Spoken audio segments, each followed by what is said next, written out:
Good morning, all of you. I am Mrs. Veenu, Assistant Professor, Department of Psychology, Mahila College, Ara. Welcome you all in today's discussion about the occipital lobe syndrome.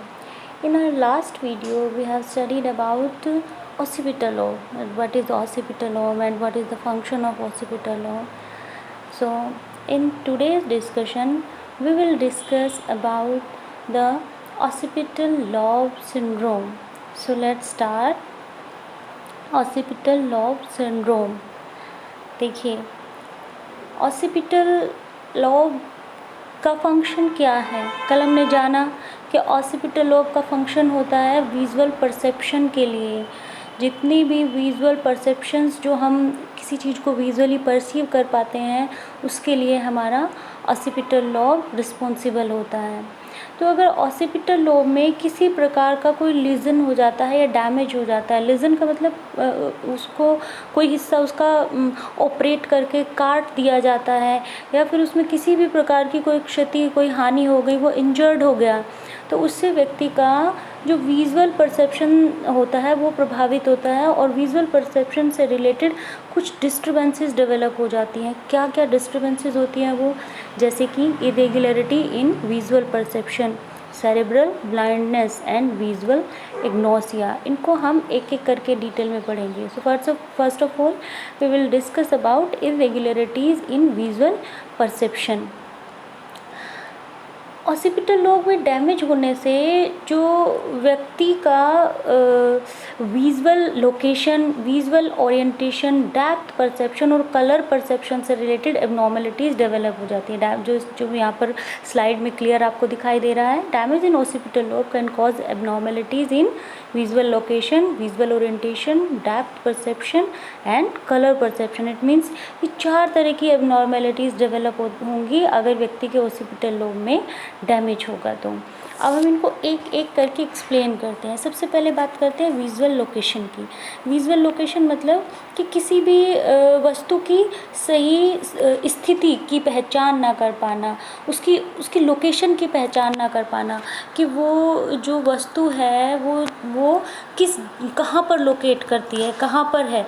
जैसे आप कोई सामान रखते हो कहीं पर, ठीक है, तो आप उसको ना आपके विजुअल परसेप्शन में रहता है वो कि आप वहाँ पर जाइए और वहाँ पर डाइनिंग टेबल पर एक फ्लावर वेस रखा होगा और उसके राइट हैंड साइड आपको वो चीज़ रखी हुई मिलेगी। तो आपने ये सब कैसे बताया, क्योंकि उसका विजुअल इमेज आपके दिमाग में है कि वो कहाँ पर है। This is called visual perception. आप किसी चीज़ को विजुअली परसीव कर पा रहे हो, तो उसका जो लोकेशन होती है ना, वो व्यक्ति की गड़बड़ा जाती है। वो उस ऑब्जेक्ट की लोकेशन नहीं बता पाता है किसी ऑब्जेक्ट की। उसके बाद आता है विजुअल ओरिएंटेशन। विजुअल ओरिएंटेशन जो है ये कब प्रभावित होगी, जब ब्रॉडमैन एरिया 17 डैमेज हो जाता है। व्यक्ति के ऑसिपिटल लोब में ब्रॉडमैन एरिया 17 के डैमेज हो जाने से स्पेशियल ओरिएंटेशन डिस्टॉर्ट हो जाती है और व्यक्ति जो है वो हॉरिजॉन्टल या वर्टिकल जो झुकाव होते हैं उनकी भी पहचान नहीं कर पाता। Next is depth perception. Depth perception means कि कोई ऑब्जेक्ट है तो उस ऑब्जेक्ट में डेप्थ परसेप्शन को व्यक्ति परसीव नहीं कर पाता है।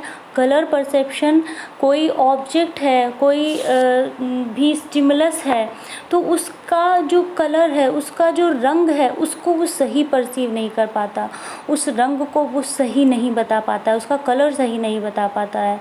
तो ये क्या हुई कि 4 तरह की विजुअल एबनॉर्मलिटीज़ इनको कहेंगे कि ये व्यक्ति में डेवलप हो जाती हैं अगर व्यक्ति का ऑसिपिटल लोब डैमेज हो जाता है। जो ये डेप्थ परसेप्शन होता है, डेप्थ परसेप्शन में प्रॉब्लम किस तरीके से आती है। देखिए, जो बायलैटरल ऑसिपिटल लोब होता है, तो बायलैटरल ऑसिपिटल लोब में लीजन हो जाने से व्यक्ति जो है वो दूर की या फिर नज़दीक के जो परसेप्शन होते हैं उसके उनमें एरर आ जाता है। इसको कहा जाता है depth perception.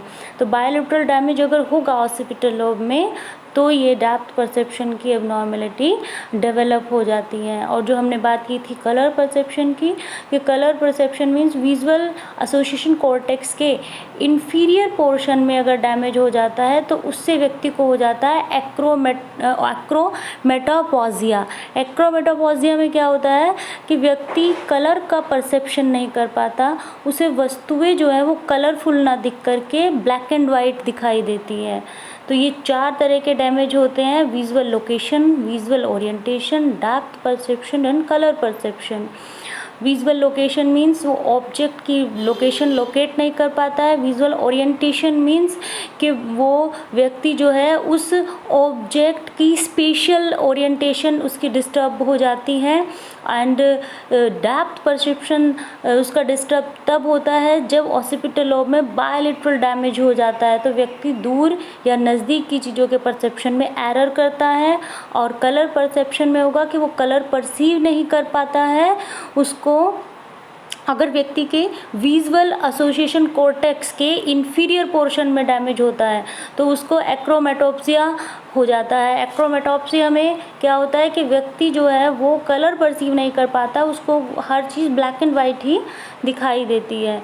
So these all are the irregularities in visual perception if there will be a damage और लीजन इन ऑसिपिटल लोब।